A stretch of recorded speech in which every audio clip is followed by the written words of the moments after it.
17वीं BPSC का form भरे जाते हुए अभी लगभग 10 दिन का समय गुजरा है और इस दौरान जो फॉर्म फिलिंग की गई है वो बहुत ज़्यादा है। हालांकि पहले से ही ये अंदेशा जताया जा रहा था सारी चीज़ों को देखते हुए, क्योंकि जो इस बार की वैकेंसियां हैं वो बहुत ज़्यादा है। पिछले आप कहीं का भी देखोगे, कहीं की भी अगर आप स्टेट पीसीएस को देखोगे तो लगभग उसमें इतनी ज़्यादा वैकेंसियां कभी भी नहीं आती हैं, और वो भी जो इन उच्च पदों के लिए हो, जिसमें आपके एसडीएम है, डीएसपी के पद हैं। तो काफ़ी सारे पदों के साथ बीपीएससी देखने को मिला, जिसमें लगभग 2000 के आसपास पद हैं। तो शुरू से अंदेशा तो ये लगाया ही जा रहा था, आयोग की तरफ से भी ये मान के चला जा रहा था कि फॉर्म तो बहुत सारा आने वाला है ही, है ना। पर अभी जो फॉर्म भरे गए हैं अभी तक, जबकि 10 दिन हुए हैं लगभग फॉर्म शुरू हुए, तो अभी तक आयोग के पास जो डाटा आया है उसमें लगभग 3-3.5 लाख फॉर्म भरे जा चुके हैं।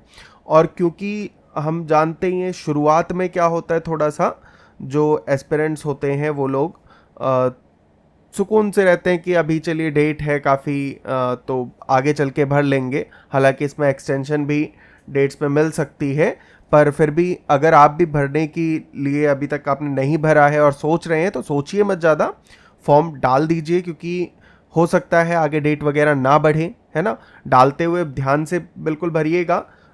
इसमें अंदेशा तो ये है कि अभी हो सकता है इसमें एडिट करने के लिए भी ऑप्शन आएगा, एडिट करने के लिए मिल जाएगा हमें चांस। पर अगर किसी वजह से नहीं ही मिलता है या पूरा फॉर्म एडिट करने के लिए नहीं अलाउ किया जाता है, तो आप ध्यान से भरेंगे तो इस तरीके की समस्या नहीं आएगी।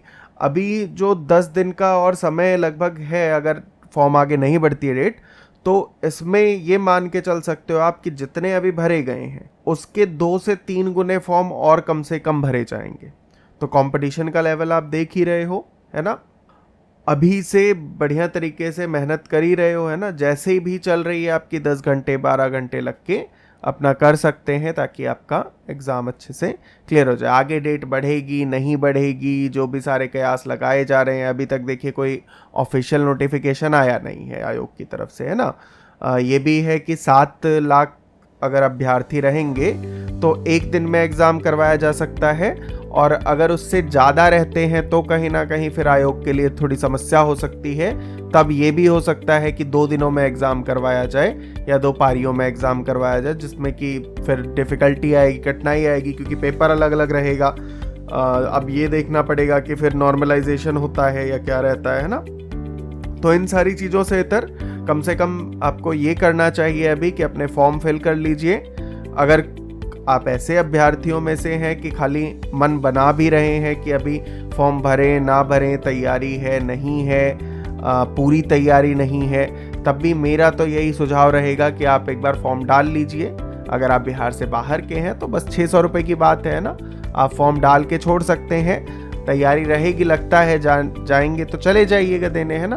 और अगर नहीं डालेंगे अभी फॉर्म और फिर डेट निकल गई, उसके बाद अगर आप जाना चाहेंगे भी, आपको लगता भी है कि तैयारी ठीक ठाक हो गई, तो फिर भी आप जा नहीं पाएंगे वहीं पे। क्योंकि अब जो ये देख रहे हो आप, नंबर ऑफ फॉर्म्स काफ़ी ज़्यादा भरे जा रहे हैं। तो पहले भी जो अभी कई न्यूज़पेपर्स के हवाले से जो खबर आई थी कि आयोग इस बार अपने पेपर को डिफ़िकल्ट भी बना सकता है। हालांकि मुझे ये नहीं लगता कि बहुत, कुछ लोग कह रहे हैं कि यूपीएससी के लेवल तक ले जाएगा, तो मुझे ये नहीं लगता है, क्योंकि यूपीएससी में लगभग आपको 100 क्वेश्चन करने होते हैं 2 घंटे में, यहाँ पे आपको 150 क्वेश्चन करने हैं, तो टाइम की भी समस्या है। तो उस लेवल का तो नहीं रहेगा, पर हाँ जो कठिन प्रश्नों की संख्या होगी वो पिछले वर्षों से अगर हम तुलना करेंगे तो कंपैरेटिवली अवश्य ही ज़्यादा हो सकती है, ठीक है। तो उसमें तो कोई डाउट नहीं होना चाहिए हमें, पर हमारी तैयारी अगर अच्छी रहेगी तो कंपैरेटिवली हमें अच्छा ही करना है बस, है ना। तो सिलेक्शन हो जाएगा। चलिए मिलते हैं आपसे नेक्स्ट वीडियो में, तब तक के लिए अपना खूब सारा ध्यान रखिए और इसी तरीके से अपनी